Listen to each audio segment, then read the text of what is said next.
Parties, those are non-magicians in the audience. We have a special guest here. He lives in Los Angeles. He appears at the Magic Castle over there. He's won several prizes at the Magic Castle. He went over to PISM, which is the World Congress of Magic, where he's won awards over there. What more can I say? Please welcome our special overseas guest, the fantastic, the incredible Daryl.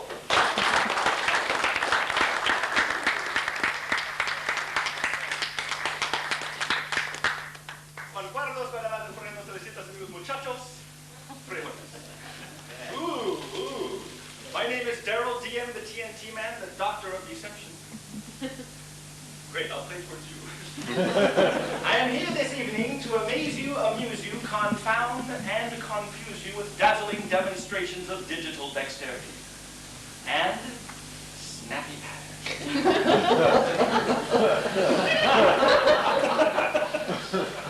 How many of you have seen the rope trick?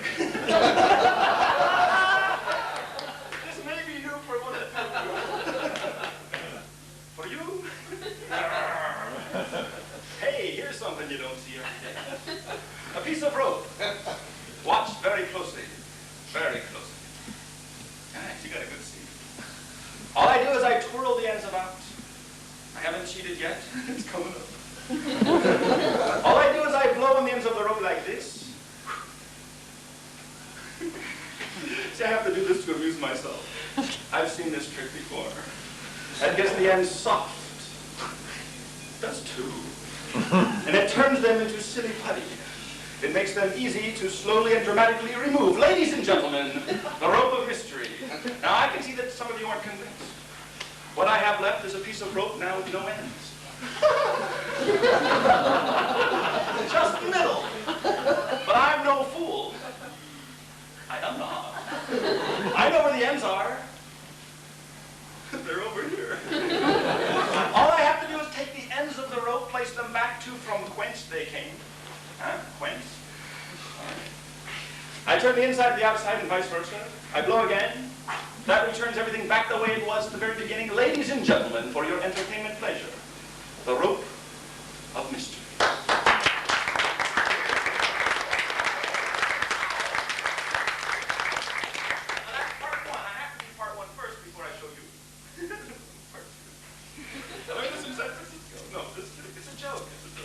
Watch, I'll tie the ends together with a double knot.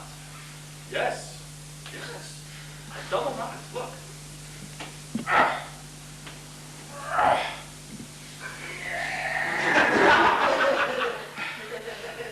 Good, I can see who's paying attention. This gives me a circle of rope or a complete loop. If I cut the rope anywhere along the loop, obviously I would have two pieces. I forgot my scissors. But that's okay. I'm a professional. I am too. I can fake it. Watch. You're not laughing now. Now, normally what I do is I cut the rope exactly opposite from the tied ends. You see this way, both lengths would be identical. As you can see this evening, I am a little off. So for you, I take the first end, that's this one. Hello, ladies and gentlemen. Did you hear that? It talked. I put the second end, that's this one, where the first end used to be. I say the magic words, con cuantos, Ballarat corriendo cervecitas, inmigración. And look, restore, ladies and gentlemen, back to the original pristine condition. Isn't magic wonderful?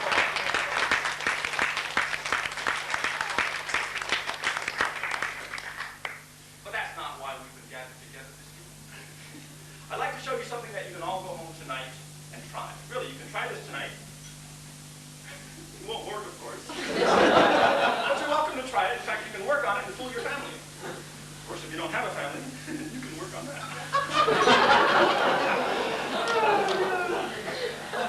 Yeah, the old work on the family too. What's the first end? Very close to son.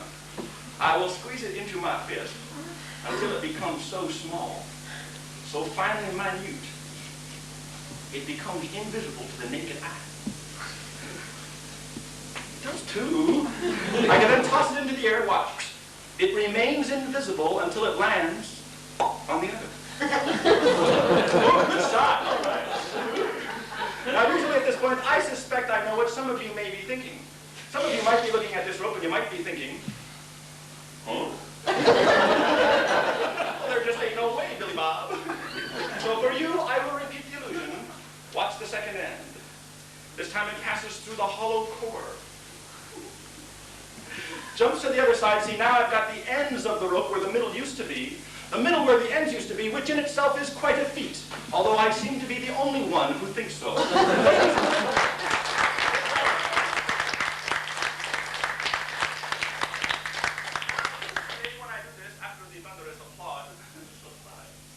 There's someone that says, oh, well, I know how that's done.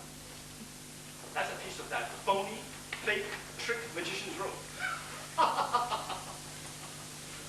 Silly, silly mortals. This is not phony, fake, trick magician's rope. You see, I got that stuff over here. This is regular rope. In fact, sir, you seem to be perhaps a connoisseur of rope. A yachting gentleman, perhaps. Would you examine this rope, please? I'd like you to pull on it, make sure it doesn't stretch, it doesn't shrink. It's just an ordinary piece of rope, the kind you can find in any hardware store. You might have noticed the ends. Yes, good point. The ends have been dipped in glue, and the glue has dried hard. They do not go back together. Now, I glued the ends of the rope for a very special reason. It's for the exact same reason that we all have feet. It's true. Our feet keep our legs from fraying at the ends. Trust me, that's very funny. Now, I said this was trick stuff, but that was like a joke. Yeah, I know, it wasn't a joke, but it was like a joke.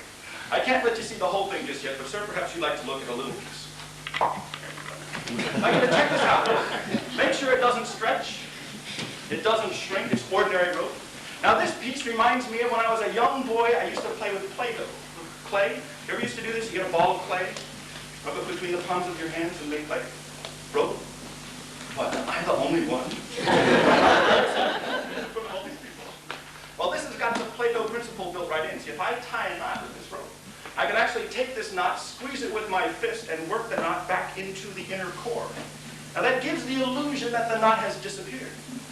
Actually, the knot is still there. It's just that it's really, really tiny, and it's hiding on the inside. Now, you can't see it, but you can feel it. Yeah, right there. There's a bump. But rather than take the time to let everybody feel the bump, what I'll do instead is just give it a little shake like this. That reforms the knot from the inside out. Would you untie that knot for me, please? Make sure it's a real knot. Now, who's got the big one? Oh, yeah, right here. Yeah. May I have the big one, please? This is the big one. And you examine this thoroughly. Does it stretch or shrink? No? And you can trust him. He's one of you. It doesn't stretch or shrink. How about the little one? You have the little one? I have it back? Now, does this rope stretch or shrink? No. No. Please notice, ladies and gentlemen, that these ropes are different lengths. Now, normally I don't have to mention this. But once in a while, I perform this mystery for a crowd who has been drinking, and they don't notice. Now, I say now, if you don't notice the fact that these ropes are different lengths, then what I'm about to show you would be even more pointless.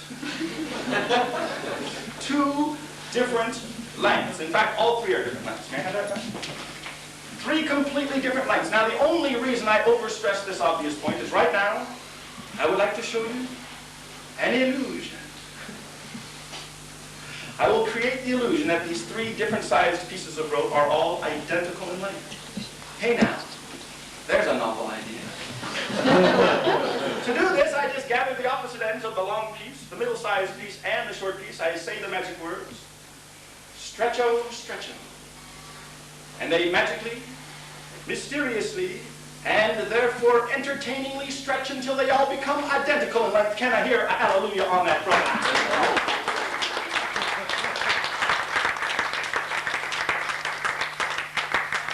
Remember just a few short moments ago when these ropes were three different lengths? Were you here then? You see, now rope number one, that's this one, and I want you to see her up close. It does not stretch. It does not shrink. Except now, rope number 1 is exactly the same length as rope number 2, which also does not stretch or shrink.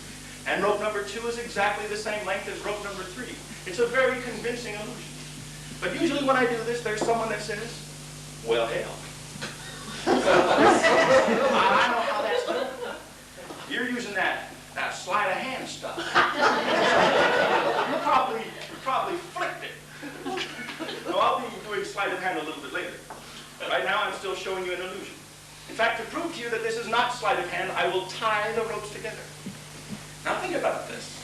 If the ropes are tied together, there's no way that I could cheat even if I wanted to.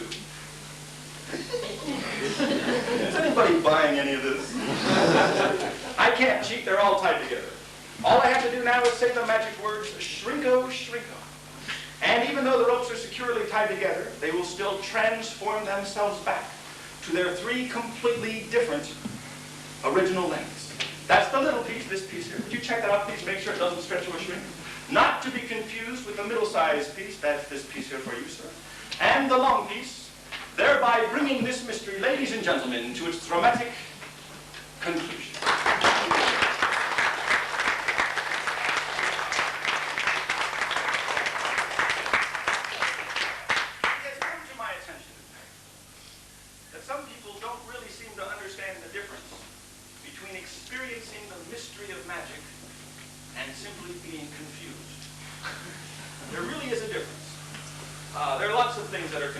That have absolutely nothing to do with magic.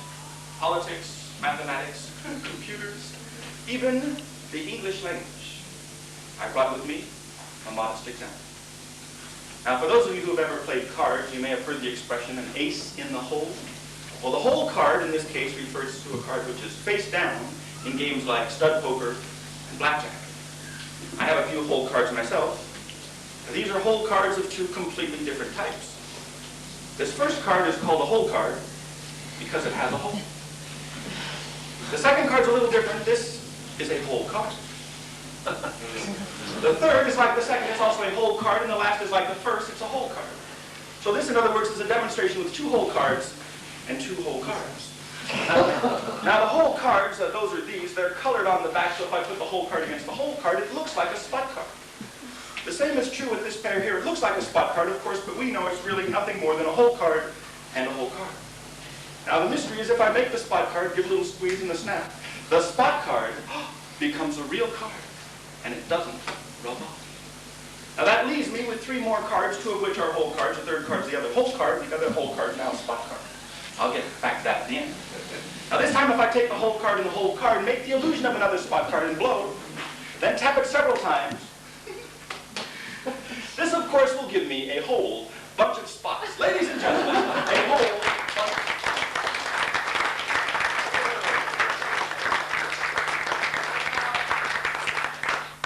We have 2 down, 2 to go, and I'll try to make this as painless as possible. This time I won't use the whole hole card, just the corner of the hole card, to make the illusion of another spot card. Then, very quickly, I'll pass the hole card over what used to be the spot card. Of course, it's a hole card now, since the hole card has been moved away. And this hole card becomes a spot card as well. However, here you'll notice the spot is so big, it covers the whole card.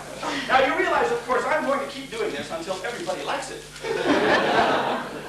All right, the last is the most confusing. I'll be the first to admit it. It's difficult to tell whether this is a hole card that has a hole, whether it's a hole card that is whole, whether it's a hole card with a spot, or if I tap it, it becomes a spot card with a hole.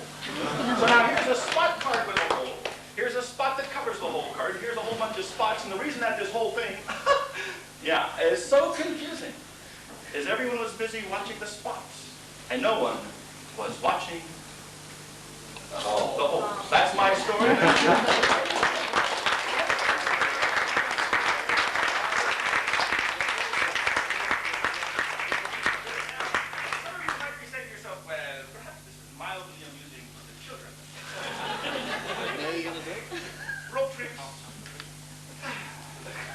But what can he do with a deck of playing cards? Okay. The answer, quite simply, is this.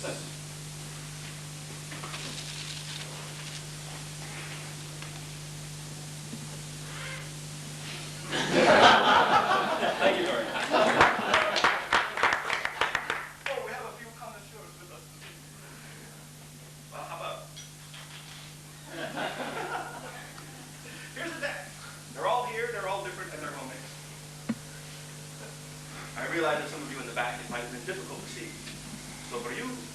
But okay. I'll weave the corners of the cards together. This, by the way, is called the weave shuffle. And the weave shuffle. This way I can make what we call in the business the jumbo double fan. Ladies and gentlemen, the jumbo double fan. Oh, Martin, look. You see, now, twice as many people can see twice as many cards in only half the time. The point is, they're all here, they're all different, they're well mixed for you slow readers. And I would like to have 3 cards selected from the deck in the fairest possible way. That is to say, instead of spreading them out the way some magicians do, and I won't mention their names. But some magicians, when they say pick a card, any card, they attempt to influence your choice. Oh, no. Not tonight. What I'll do is shuffle up the deck, and I will cascade through the cards. This is the cascade, like this. And as I cascade through the cards, I like to have various members of the audience call out stop. Now, whenever they say stop, I'll stop. Whatever card happens to be at that position, we'll use. Okay? In fact, to make sure I don't accidentally see the card, I'll face in the other direction. Now, does that sound fair? Yeah, I know. It's okay, I'll try it anyway. Are you ready? Would you help me out? Just call out stop as I cascade through. I'll face the other. That will be card number 1. So, okay, this is card number 1. Please remember it. That's very important. I mean, there's nothing worse than getting to the end, and they say, oh, who was I supposed to remember? Lost in the deck.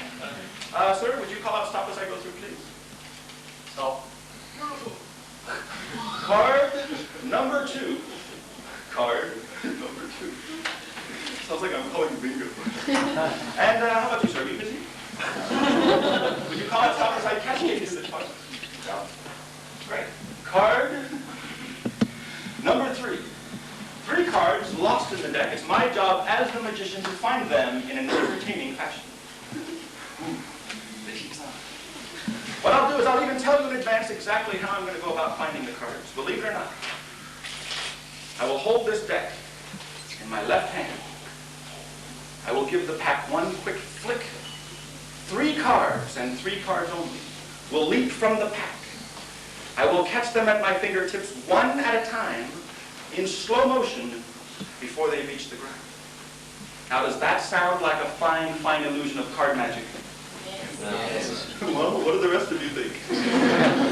And not only that, but I'll do this invisibly. Watch, nothing up my sleeves, completely rolled.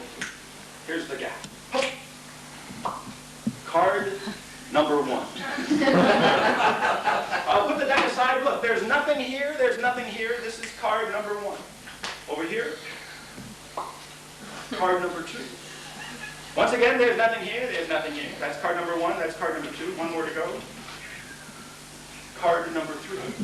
Now, I realize that probably from where you're sitting, it may appear as if card number 1, that's the first one. Card number 2, that's the card in the middle, as well as card number 3 are completely blank. There's a reason for that. They are. You see, the manipulation was so fast that the ink was left behind. Now, stay with me. That means all I have to do is reach into the air, grab the ink from card number 1, card number 2, and card number 3. The mystery is complete. In a loud, clear voice, please, what was the name of card number 1? 6-5. Ladies and gentlemen, the 6 of spades. Card number 6 of diamonds, and card number 3. Ladies and gentlemen, is he man or beast?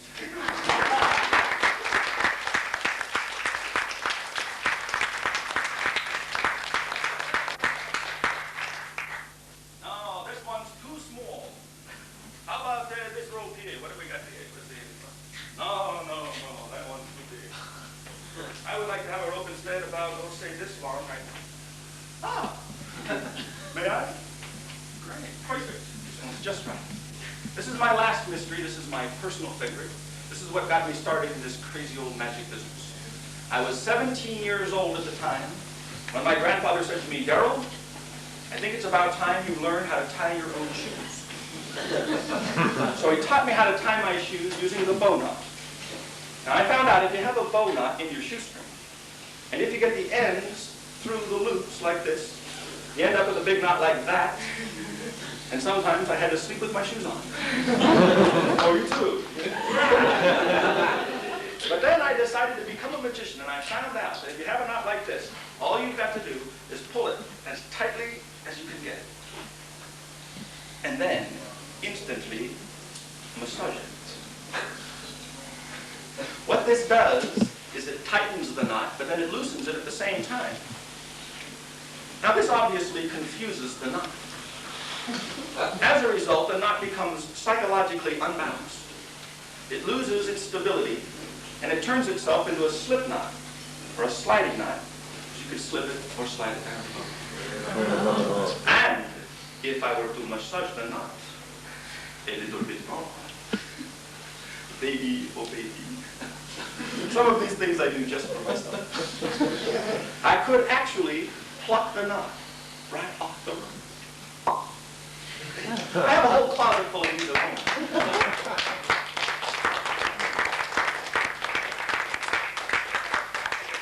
There's a problem, and I'll be the first to admit it. Every time I do this, my rope gets about 4 inches shorter. You may have noticed. If I keep doing this, eventually the rope will disappear. But I'm no fool. What I do now is I use 2 pieces of rope. See, this way, whatever I lose from one, I will instantly and automatically gain on the other. I do this demonstration with 2 pieces of rope, a lovely shade of red, so that you won't confuse it with the white. Or for those of you who are not perhaps watching with a color set, dark and light. Now watch the light rope. That's the one. All I do is make a loop, pass the end through the loop like this and pull. Now this gives me a knot, of course. But this is not an ordinary knot. Ladies and gentlemen, this is the infamous jumping knot of Pakistan. By the way, if you were going to watch it all, now would be a good time. All I do is twirl the ropes together. I say the secret magic words. I have to say them to myself, otherwise they wouldn't be secret. And the knot actually jumps.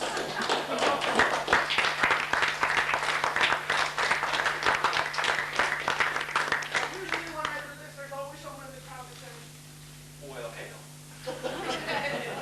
I know how that's done. That's a trick. I say, well, yes, that may very well be, but let's not ruin it for everyone. Some people think this is a phony knot. The kind you buy at the phony knot store. You know, you've seen them. You thread them on the rope, then when nobody's looking, you slide them down like this. In fact, with practice, you can slide it off the other end like that. Well, to those people, I simply say, yeah. I mean, how else? The truth is, it's very easy to slide the knot off the rope. Any rank amateur magician can do that. However, it takes a rank professional.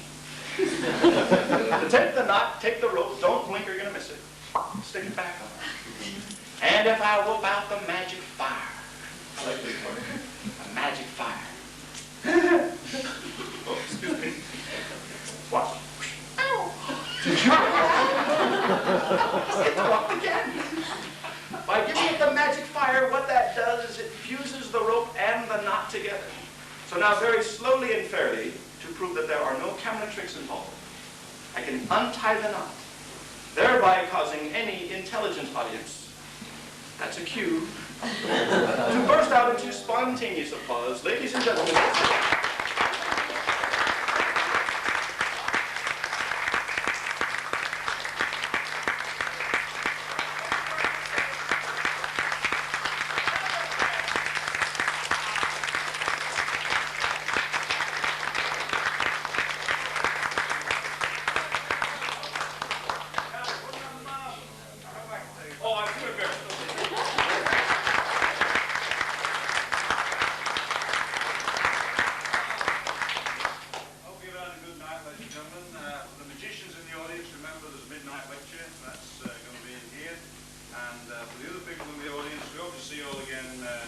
same time, same place, and probably the same tricks. Till then, good night, everybody.